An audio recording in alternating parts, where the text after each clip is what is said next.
दोस्तों, इस साल गर्मी ने लगभग सभी रिकॉर्ड्स को बड़ी बुरी तरह से तोड़ा है और गर्मी अपने चरम पर है और इससे हम इंसानों को काफ़ी ज़्यादा परेशानी हो रही है। ख़ास तौर से एग्रीकल्चर सेक्टर को इससे काफ़ी ज़्यादा नुकसान हुआ है। और दोस्तों, ये गर्मी आखिर इतनी ज़्यादा क्यों हो रही है, कौन सा इफ़ेक्ट इसके लिए रिस्पॉन्सिबल है, जानते हैं आज की इस वीडियो में। दोस्तों, इस बेरहमी की जो गर्मी पड़ रही है या बेइंतहाई गर्मी पड़ रही है, इसकी मुख्य वजह है दोस्तों ग्लोबल वार्मिंग। जी हाँ दोस्तों, ग्लोबल वार्मिंग एक ऐसा प्रोसेस है जिसकी वजह से धरती का टेम्परेचर काफ़ी ज़्यादा बढ़ जाता है। और अगर हम इसकी डेफिनेशन की बात करें तो ग्लोबल वार्मिंग एक ग्रेजुअल इंक्रीज है, यानी कि धीरे धीरे टेम्परेचर में बढ़ोतरी है।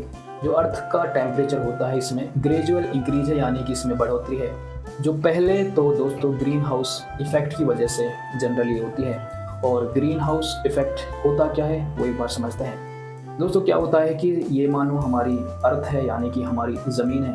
हमारी ज़मीन के चारों तरफ, हमारी अर्थ के चारों तरफ गैसों का एक पूरा का पूरा संग्रह है, एक कलेक्शन है। और इसमें मुख्य तौर से carbon dioxide, methane, nitrous oxide, ये मुख्य गैसें हैं जो इस धरती के चारों तरफ एक कवच बनाए हुए हैं। जैसे ही सूरज यानी कि सन से रेडिएशंस इसके ऊपर पड़ती हैं तो आमतौर पर क्या होना चाहिए कि ये रेडिएशंस शाम के टाइम वापस रिफ्लेक्ट बैक होनी चाहिए। पर ये गैसेस जो यहाँ पर चारों तरफ बढ़ी हुई हैं, ये गैसेस इनमें से काफ़ी ज़्यादा हीट या आप कह सकते हैं कि गर्मी को रोक लेती हैं। ये प्रोसेस ग्रीन हाउस इफेक्ट ऐसे तो हमारे लिए काम का एक इफेक्ट था, क्योंकि इसकी वजह से हमारी धरती सर्दियों के दिनों में गर्म रहती है। पर ये गैसेस उस हद से ज़्यादा बढ़ती चली गई हैं और इन गैसेस की वजह से ये सन से आने वाली ज़्यादातर हीट को यहाँ पर ट्रैप कर लेती हैं, जिसकी वजह से हमारे धरती का टेम्परेचर धीरे धीरे बढ़ रहा है। धरती के टेम्परेचर को बढ़ने में हम इंसानों ने भी कम योगदान नहीं दिया है। और इसकी मुख्य वजहों की अगर बात करें तो फॉसिल फ्यूल जो होता है, यानी कि जो पेट्रोलियम, कोल, गैसेस या ऑयल जो होता है, पेट्रोलियम ऑयल होता है, इसके जलने से हमारी धरती के ऊपर CO2 की कंसंट्रेशन यानी कार्बन डाइऑक्साइड की कंसंट्रेशन काफ़ी ज़्यादा बढ़ गई है, जिससे ग्रीन हाउस इफेक्ट बढ़ रहा है। और फॉसिल फ्यूल के कंबशन यानी कि जलने की वजह से ये सब हो रहा है। दूसरी बड़ी वजह है डिफॉरेस्टेशन, यानी कि जंगलों का भारी मात्रा में कटना और पेड़ों की भारी मात्रा में कमी होना। फॉरेस्ट एरिया काफ़ी ज़्यादा कम हो गया है, जिसकी वजह से कार्बन डाइऑक्साइड का जो लेवल है वो काफ़ी ज़्यादा बढ़ गया है। इसकी एक और बड़ी वजह है ओवर पॉपुलेशन, यानी कि बढ़ती हुई आबादी। और आबादी जैसे ही बढ़ेगी, इससे एनर्जी की कंजम्पशन बढ़ेगी। जैसे कि मिसाल के तौर पर पहले अगर किसी घर में एक गाड़ी होती थी तो उससे जो ईंधन जलता था, गाड़ी से जो CO2 निकलती थी वो कम होती थी। अब एक घर में मान लो 5 गाड़ियां हैं तो 5 गाड़ियों से जो CO2 की कंसंट्रेशन है वो काफ़ी ज़्यादा बढ़ गई है और इसकी वजह से ग्लोबल वार्मिंग इफेक्ट हो रहा है। अगर कुछ नेचुरल फैक्टर्स की बात करें तो वोल्केनो इरप्शन, यानी कि जब ज्वालामुखी फटती है तो वहाँ से भी गैसेस काफ़ी ज़्यादा निकलती हैं और कुछ एरोसोल्स वहाँ से निकलते हैं, जिससे CO2 कंसंट्रेशन बढ़ती है और ग्रीन हाउस इफेक्ट बढ़ता है। कुछ सोलर एक्टिविटीज़ भी इसके लिए रिस्पॉन्सिबल हैं, जैसे कि सोलर फ्लेयर्स आते हैं, इरेडिएशंस बनती हैं, जिसकी वजह से धरती का तापमान बढ़ रहा है। इस इफेक्ट का, ग्लोबल वार्मिंग इफेक्ट का क्या असर हो रहा है दोस्तों? टेम्परेचर धीरे धीरे बढ़ रहा है और हमारा ग्लोबल एवरेज टेम्परेचर बढ़कर लगभग 0.85 डिग्री पहुंच गया है। 19वीं सदी के बाद से ऐसा देखने को मिला है। इसकी वजह से क्या कुछ हो सकता है? सी लेवल बढ़ सकता है, यानी कि समुद्र का जो जल स्तर है वो बढ़ेगा, क्योंकि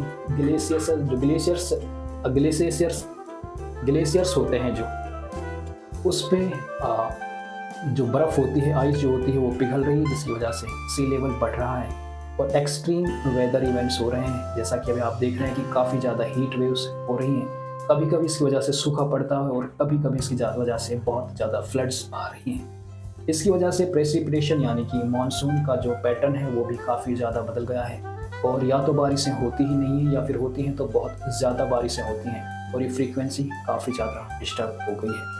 इकोसिस्टम पे अगर इसकी बात करें तो बायोडाइवर्सिटी को काफ़ी ज़्यादा लॉस हुआ है। कई स्पीसीज़ या प्रजातियाँ इससे ख़त्म हो चुकी हैं, विलुप्त हो चुकी हैं। फूड चेन जो होती है उस पर भी काफ़ी ज़्यादा इम्पैक्ट, खासतौर से समुद्री लाइफ जो होती है, मैराइन जो लाइफ होती है, उसके ऊपर काफ़ी ज़्यादा इम्पैक्ट पड़ा है। इस तरह से हम इन इफ़ेक्ट्स को कम करने में अपनी भागीदारी दे सकते हैं। सबसे पहले तो हमें पेड़ पौधे लगाने चाहिए, यानी कि फॉरेस्टेशन करनी चाहिए। इसे एफॉरेस्टेशन कहते हैं। लार्ज स्केल पे ट्री लगाने चाहिए जिससे CO2 का कंजम्पशन होगा और इससे ये जो ग्लोबल वार्मिंग इफेक्ट कम होगा।